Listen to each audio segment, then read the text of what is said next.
बिस्मिल्लाहिर्रहमानिर्रहीम। अस्सलाम वालेकुम नाजरीन, आज की वीडियो में बात करेंगे कि बिल्कुल वैसा ही हुआ जैसा हमने बताया था। हमने आपको बताया था कि अमेरिका की जानिब से 2015 के जौहरी मुआहदे में वापसी को इसलिए मुलतवी किया गया ताकि इसराइल को वक्त दिया जा सके कि वो एटमी प्रोग्राम पर हमला करके इसे तबाह कर सके। जी हाँ नाजरीन, ईरान की जौहरी तवानाई की एजेंसी पर बड़ा हमला कर दिया गया है। नाजरीन, ये तंसीबात कहाँ पर थी और ईरान की जानिब से इससे किस तरह से निपटा गया, इन तमाम तफसीलात को जानने के लिए आज की इस वीडियो में तफसीलन बात करेंगे। इसराइल की जानिब से एक बार फिर ईरान के जौहरी तवानाई एजेंसी की इमारत को तखरीबकारी का निशाना बनाया गया। नाजरीन, ये वो खदशात हैं जो कि हमने गुज़श्ता वीडियोस में भी आपके साथ डिस्कस किए थे कि अमेरिका की जानिब से ईरान के साथ वियना में होने वाले 2015 के जौहरी मुआहदे में वापसी के प्रोग्राम पर पाबंदियां खत्म करने के हवाले से मुज़ाकरात को गैर मुअय्यना मुद्दत तक मुलतवी कर दिया गया है। इसके पीछे हकायक जो हैं वो हमने आपको बताए थे कि अमेरिका की कोशिश है कि जिस तरह से इसने टाल मटोल करते हुए इसराइल और गजा के दरमियान होने वाली जंग में इसराइल को मजीद वक्त देने की कोशिश की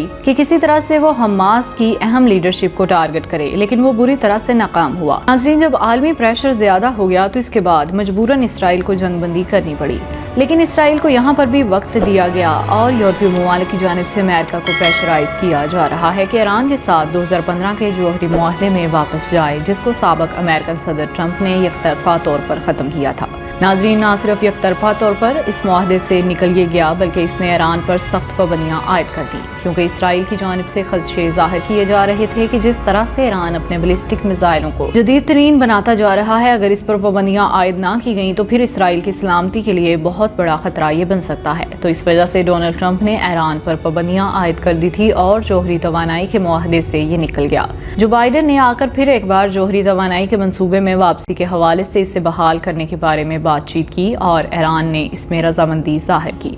लेकिन नाजरीन, यहाँ पर एक बार फिर अमेरिका अपनी मुनाफकत का मुजाहरा करते हुए इसराइल को वक्त दे गया कि वो किसी भी तरह ईरान की जौहरी तंसीबात को निशाना बनाकर ख़त्म कर दे। आज ऐसी ही एक कोशिश की गई। ईरान ने मुल्क की जौहरी तवानाई की एजेंसी की एक इमारत पर तखरीबकारी की कोशिश को नाकाम बना दिया। हमले में किसी किस्म का जानी और माली नुकसान नहीं हुआ। नाजरीन, ईरान के नशरियाती अदारे के मुताबिक बताया गया कि बुध के दिन सुबह सवेरे जौहरी तवानाई एजेंसी की इमारत के ऊपर तखरीबकारी का मंसूबा नाकाम बना दिया गया। इस हमले में किसी किस्म का नुकसान नहीं हुआ, ताहम ये बहुत ज्यादा अलार्मिंग है। इसराइल की जानिब से एक बार फिर ईरान के जौहरी मंसूबे को निशाना बनाने की कोशिश की गई। तखरीबकार अपने मंसूबे को पाया तकमील तक पहुँचाने में मुकम्मल नाकाम रहे। अलबत्ता इमारत और इसके ऊपर हमले की नवैयत के बारे में तफसीलात फ्राहम नहीं की गई। नाजरीन, ये वाक़या एक ऐसे वक्त में रोनमा हुआ जब ईरान और आलमी ताकतें वियना मुज़ाकरात में ईरान से मुतल्लिक जौहरी प्रोग्राम 2015 के मुआहदे को बहाल करने के लिए कोशां हैं।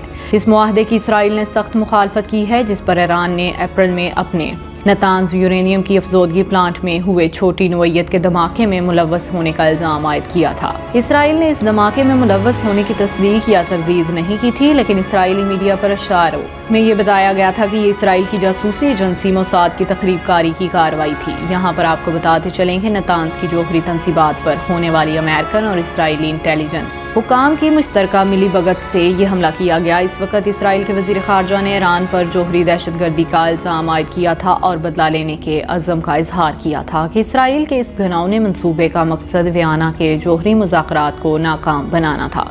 नाजरीन, इसराइल ने हमेशा जौहरी मुआहदे की मुखालफत की और इन्होंने कहा कि ऐसा करने की सूरत में इस्लामी जमहूरिया ईरान एटम बम बना सकता है, लेकिन ईरान ने हमेशा अपने एटमी हथियारों के हसूल की तरदीद की है। नाजरीन, इसराइल की नई हुकूमत में वजीर खारजा लेपिड ने गुज़श्ता हफ्ते ऐलान किया था कि सहूनी रियासत ईरान को बम बनाने से रोकने के हसूल से जो भी मुमकिन हुआ वो करेगी। 2015 के मुआहदे की बहाली की वो मुखालफत करेगी। नाजरीन, अब की होने वाली तकरीबकारी का नाकाम हमला एक ऐसे मौके पर हुआ जो 2 दिन पहले ईरान ने कहा था कि इसे खलीज के साहल पर वाक़या शहर में अपने वाहिद बिजली घर को आर्जी तौर पर बंद करना है। और ये भी खदशात जाहिर किए जा रहे थे कि एटमी बिजली घर के बंद होने को साइबर हमला करार दिया जा रहा है। पीर के रोज बुशहर प्लांट में बाकायदा तौर पर देखभाल के अमल के हवाले से ओहदेदारों ने मुतजाद बयानात दिए थे। बुशहर प्लांट और इसका 1000 मेगावाट का रिएक्टर रूस ने बनाया था और इसे सितंबर 2013 में बाज़ाब्ता तौर पर ईरान को सौंपा गया था। इसके बावजूद जल्जले से मुतासरा इलाके में इसकी मौजूदगी پر تشویش کا اظہار کیا گیا۔ ناظرین، 2015 کے جوہری معاہدے میں ایران نے اپنا جوہری پروگرام محدود کرنے کے بدلے میں پابندیوں میں نرمی کا مطالبہ کیا تھا، جسے منظور کر لیا گیا اور اس معاہدے کو 2018 میں اس وقت منسوخ کیا گیا جب امریکن صدر ڈونلڈ ٹرمپ نے یک طرفہ طور پر اس سے دستبرداری اختیار کر لی تھی اور ایران پر مزید سخت پابندیاں عائد کر دی تھی۔ اسرائیل کی جانب سے ناظرین سر توڑ کوششیں کی جا رہی ہیں کہ کسی طرح سے ایران کے جوہری پروگرام کو سبوتاژ کیا جا سکے۔ اس کے لیے ناظرین اسرائیل کے آرمی چیف اور وزیر دفاع نے اپنی فوج کو ایران کے خلاف جنگ لڑنے کے حوالے سے بھی خبردار کر دیا ہے، کیونکہ اسرائیل کی جانب سے بھی ایران پر جوہری حملے کرنے کے جواب میں ایران کی جانب سے بھی جواب آنا تھا اور جواب آنے کے بعد جنگ چڑھ جانی تھی۔ اس وجہ سے اسرائیل کی جانب سے اپنی فوج کو تیار رہنے کے لیے کہا گیا۔ ناظرین، ایران کے جوہری پروگرام پر ہونے والے پے در پے حملوں کی وجہ سے خطہ ایک بار پھر بہت بڑی جنگ کے دہانے پر آ کھڑا ہوا ہے اور اس میں امریکہ کا بہت بڑا اہم کردار ہے۔ ناظرین، امریکہ اس وقت مشرق وسطیٰ سے نکلنے کا ڈرامہ کر رہا ہے اور شام میں اپنی افواج کو اکٹھا کر رہا ہے۔ ناظرین، شام میں امریکن افواج کا اکٹھا ہونا بھی ایک بڑی سوچی سمجھی سازش ہے تاکہ جنگ کی صورت میں عراق کی بجائے شام کی سرزمین سے ہونے والے حملوں پر نظر رکھی جائے اور بروقت اسرائیل کو مدد پہنچائی جا سکے۔ ناظرین، بظاہر تو ایران کی جانب سے اسرائیل کا نام نہیں لیا گیا، لیکن حقیقت یہی ہے کہ اس میں امریکہ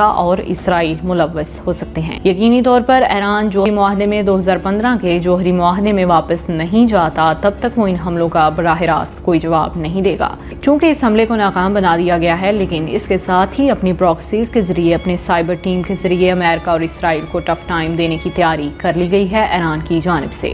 آنے والے چند دنوں میں ناظرین آپ کو اس کے اثرات بھی نظر آئیں گے اور اسرائیل میں سائبر اٹیک ہو سکتے ہیں۔ اب دیکھنا یہ باقی ہے کہ ایران کی جانب سے کس انداز سے اسرائیل کو جواب دیا جاتا ہے۔